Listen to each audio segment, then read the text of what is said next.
Statue.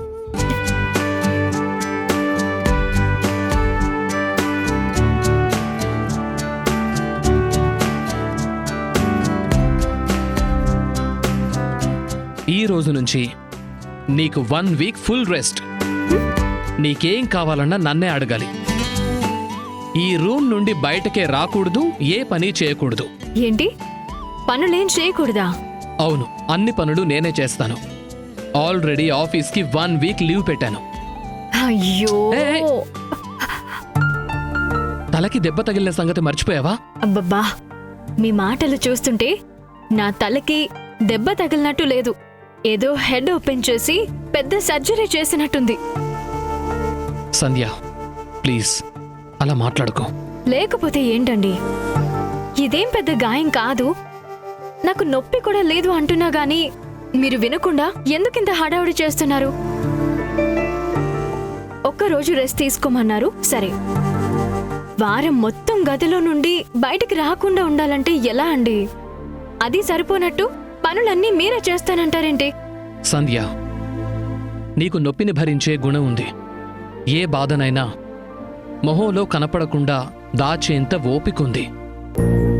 అందుకే నొప్పి బాధ ఏమీ లేవన్నా నేను మాత్రం నీ మాటలు నమ్మను. అసలు తప్పు మీది కాదు, ఈ కట్టు కట్టినా డాక్టర్ గారిది. మధ్యలో డాక్టర్ గారు ఏం చేశారు? ప్లాస్టర్ వేస్తే సరిపోయే గాయానికి హాస్పిటల్లో ఉన్న గుడ్డ మొత్తం చుట్టాడు. అందుకే మీకు ఇదేదో పెద్ద సర్జరీ అయినట్టు, నేను భరించలేని బాధలో ఉన్నట్టు అనిపిస్తుంది. వారం రోజులు మీతో పని చేయించడం అంటే ఇంకేమైనా ఉందా? పక్కకు జరగండి. ఇంచు కూడా జరగను. నిన్ను బెడ్ దిగనివ్వను. అయ్యో అయ్యో అన్నా, కుయ్యో మొర్రో అన్నా, నేను మాత్రం కదల్ను. కదలద్దు, ఇక్కడే కూర్చోండి. వారం రోజుల పాటు ఏ పని లేకుండా, ఎక్కడికి కదలకుండా ఇలానే బెడ్ మీద కూర్చుని నేనేం చేయాలి? ఈ సూప్ తాగాలి.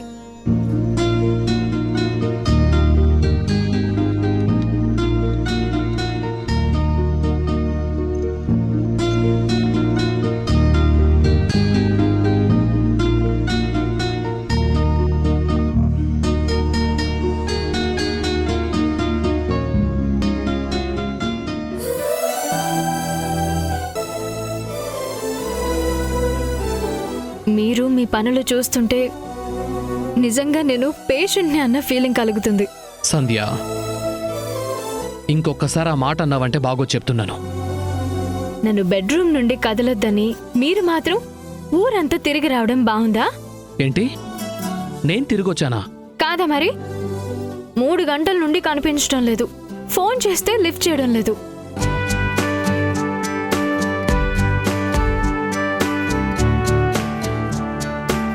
ఫోను ఇంట్లోనే మర్చిపోయాను. ఫోన్ కూడా మర్చిపోయి ఎక్కడికి వెళ్లారు? నా మీద ఇంత ప్రేమ చూపిస్తున్నవారు ఒంటరిగా వదిలి ఎలా వెళ్లాలనిపించింది? చెప్పండి. నువ్వు చెప్తే పంపించవని తెలిసే నేనొక్కనే వెళ్ళాను సంధ్య. అదే ఎక్కడికి? 3 గంటల్లో 18 గుళ్ళు కవర్ చేశాను.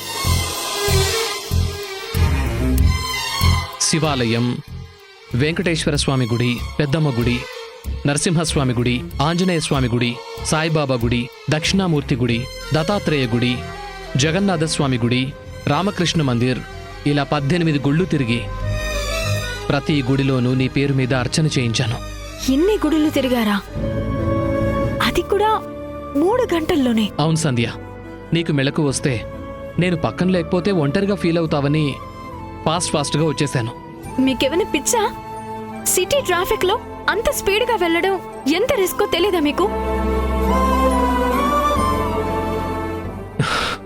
రిస్కో పిచ్చో నాకు తెలియదు, కానీ ఇన్నాళ్ళు నీ విలువ నాకు తెలియలేదు.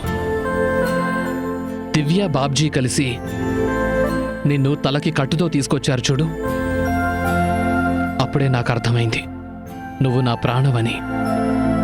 నీకేమన్నా జరిగితే నేను తట్టుకోలేను అని, నిన్ను ఏ కష్టం లేకుండా చూసుకుంటాను అని నేను నీకు మాటిచ్చాను. నా మాటకి ఆ దేవుడి ఆశీర్వాదం కూడా ఉండాలని ప్రతి దేవుణ్ణి మొక్కుకున్నాను.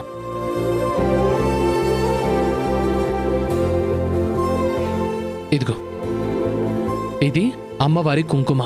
ఇది నుదుటనుంటే ఏ బాధ మన దగ్గరికి రాదంట.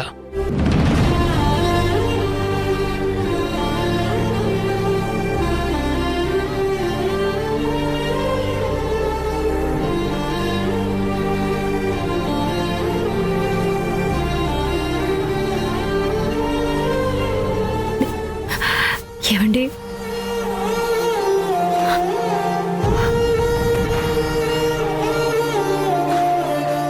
ఇదే వద్దని చెప్పాను. ఈ కన్నిటి కారణం సంతోషమైనా కూడా నీ కళ్ళు తడవడం నాకు అస్సలు ఇష్టం లేదు. నా మీద ప్రేమ పెరగడమే కాదు, సెంటిమెంటల్గా కూడా తయారవుతున్నారు. ఇంకా నయం, మెంటల్ గార్డ్లా మారిపోతున్నాను అనలేదు. మీరు నిజంగానే మెంటల్. నిజంగా నాకు మెంటలే సంధ్య. ఆ మెంటల్కి కారణం నువ్వే.